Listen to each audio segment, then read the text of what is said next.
ഒരു വാഹനം ആകെ ഓടിയ ദൂരം കാണിക്കുന്ന ഉപകരണം. അതായത് വാഹനം എത്ര ദൂരം സഞ്ചരിച്ചു എന്ന് കാണിക്കുന്ന മീറ്റർ ഏതാണ്? Answer odometer. നമ്മൾ സ്പീഡോമീറ്റർ എഴുതരുത്. ഓഡോമീറ്റർ ആണ് ആകെ ഓടിയ ദൂരം കാണിക്കുന്ന ഉപകരണം. രണ്ടാമത്തത്, തുരങ്കത്തിൽ പ്രവേശിക്കുന്നതിന് മുമ്പ് ഒരു ഡ്രൈവർ വാഹനത്തിന്റെ ഈ താഴെ പറയുന്ന 4 കാര്യങ്ങളിൽ ഏതാണ് ആദ്യം ചെയ്യേണ്ടത്? ആൻസർ ഹെഡ്ലൈറ്റ് ബീം ഓൺ ചെയ്ത് കടന്നു പോകണം. അതായത് ഹെഡ്ലൈറ്റ് കത്തിച്ച് കടന്നു പോകണം. മൂന്നാമത്തത്, കെട്ടിവലിക്കുവാൻ അനുവാദം ഇല്ലാത്ത വാഹനം. അതായത് കെട്ടിവലിച്ചു കൊണ്ടുപോകാൻ അനുവാദം ഇല്ലാത്ത വാഹനം ഏതാണ്? ആൻസർ ഇരുചക്ര വാഹനമാണ്. ഇരുചക്ര വാഹനം കെട്ടിവലിക്കാൻ പാടില്ല. 4, ഒരു ട്രാക്ടറിൽ ഡ്രൈവറെ കൂടാതെ എത്ര പേരെ കയറ്റാൻ അനുവാദമുണ്ട്? ഒരു ട്രാക്ടറിൽ ഡ്രൈവറെ കൂടാതെ എത്ര പേരെ കയറ്റിക്കൊണ്ടു പോകാം?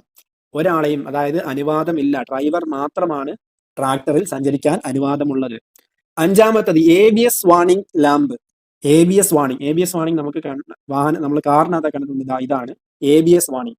ABS വാണിംഗ് ലൈറ്റ് കത്തിക്കിടന്നാൽ, ലാമ്പ് വാഹനം ഓടിക്കൊണ്ടിരിക്കവേ തെളിഞ്ഞു നിന്നാൽ, അതായത് നമ്മൾ എന്ത് ചെയ്യണം? അതായത് വാഹനം തുടർന്ന് ഉപയോഗിക്കാവുന്നതാണ്. ABS വാണിംഗ് ലാമ്പ് വാഹനം ഓടിക്കൊണ്ടിരിക്കവേ തെളിഞ്ഞാൽ എന്ത് ചെയ്യാം? നമുക്ക് വാഹനം ഓടിക്കാവുന്നതാണ്. അടുത്ത ക്വസ്റ്റ്യൻ, ടർബോ ചാർജർ എഞ്ചിനിൽ ഉപയോഗിക്കുന്നത് എന്തിന്? അതായത് നമുക്ക് നോക്കാം. ടർബോ ചാർജർ എഞ്ചിനിൽ ഉപയോഗിക്കുന്നത് എന്തിന്? More air flowing in to the engine cylinder. അതായത് കൂടുതൽ എയർ അകത്തേക്ക് കടക്കുന്നതിന് വേണ്ടിയാണ് ടർബോ ചാർജർ എഞ്ചിൻ ഉപയോഗിക്കുന്നതാണ്. ആൻസർ എഞ്ചിന്റെ അകത്തേക്ക് വായു പ്രവാഹം വർദ്ധിപ്പിക്കുന്നതിന്. അടുത്തത്, ഹീറ്റർ പ്ലഗ് ഉപയോഗിക്കുന്നത് ഏത് എഞ്ചിനിലാണ്? ഡീസൽ എഞ്ചിനിലാണ്. ഹീറ്റർ പ്ലഗ് ഉപയോഗിക്കുന്നത് ഡീസൽ എഞ്ചിനുകളിലാണ്. ഹീറ്റർ പ്ലഗ് ഉപയോഗിക്കുന്നത് ഡീസൽ എഞ്ചിനിലാണ്. അടുത്ത ക്വസ്റ്റ്യൻ, ECU എന്നാൽ എന്ത്? നമുക്ക് നോക്കാം. ECU എന്നാൽ എന്താണ് എന്ന്. ECU means electronic control unit. ഇതാ ഓപ്ഷനകത്ത് ഇലക്ട്രോണിക് കൺട്രോൾ യൂണിറ്റ്. അടുത്തത് 24 വോൾട്ട് സിസ്റ്റം. അത് ആൻസർ ക്വസ്റ്റ്യൻ ക്യാൻസൽ ചെയ്തു. അടുത്തത്, കാറുകളിൽ AC കണ്ടൻസറിന്റെ സ്ഥാനം ഏതാണ്? റേഡിയേറ്ററിന് മുകളിലാണ് AC കണ്ടൻസറിന്റെ സ്ഥാനം. അടുത്തത്, ഒരു ടയറിൽ 185/65/6 എന്ന് കാണുന്നു. ഇതിൽ 14 സൂചിപ്പിക്കുന്നത് എന്തിനെയാണ്? റിമ്മിന്റെ വ്യാസത്തെയാണ് സൂചിപ്പിക്കുന്നത്. ഇത് സൂചിപ്പിക്കുന്നത്. ടയർ പ്രഷർ സൂചിപ്പിക്കുന്നതിൽ PSI എന്നതിന്റെ പൂർണ്ണ രൂപം എന്താണ്?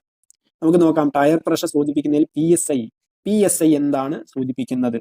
Pounds per square lens. PSI എന്ന് പറഞ്ഞു കഴിഞ്ഞാൽ pounds per square inch.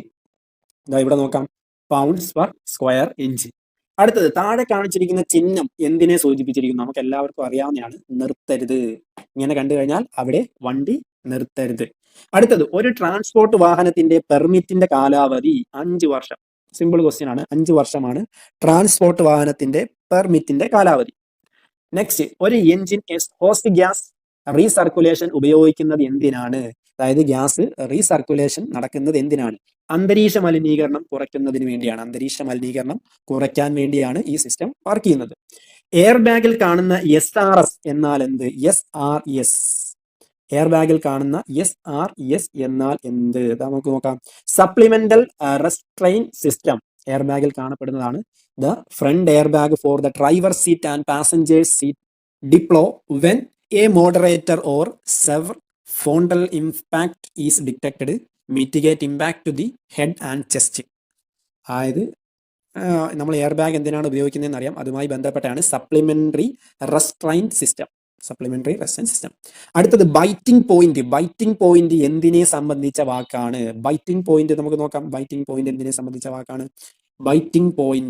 A point vehicle can start to move. അതായത് വെഹിക്കിൾ ചലിപ്പിക്കുന്നതുമായി ബന്ധപ്പെട്ടതാണ്. അന്നേരം ആൻസറിനകത്ത് വാഹനം ചലിപ്പിക്കുന്നതുമായി ബന്ധപ്പെട്ട്, ബൈറ്റിംഗ് പോയിന്റ് വാഹനം ചലിപ്പിക്കുന്നതുമായി ബന്ധപ്പെട്ട്.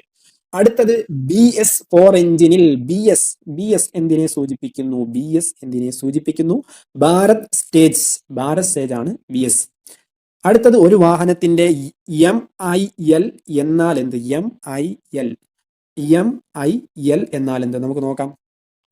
MIL MIL എന്നാൽ മാൽ ഫങ്ഷൻ ഇൻഡിക്കേറ്റർ ലാമ്പ്.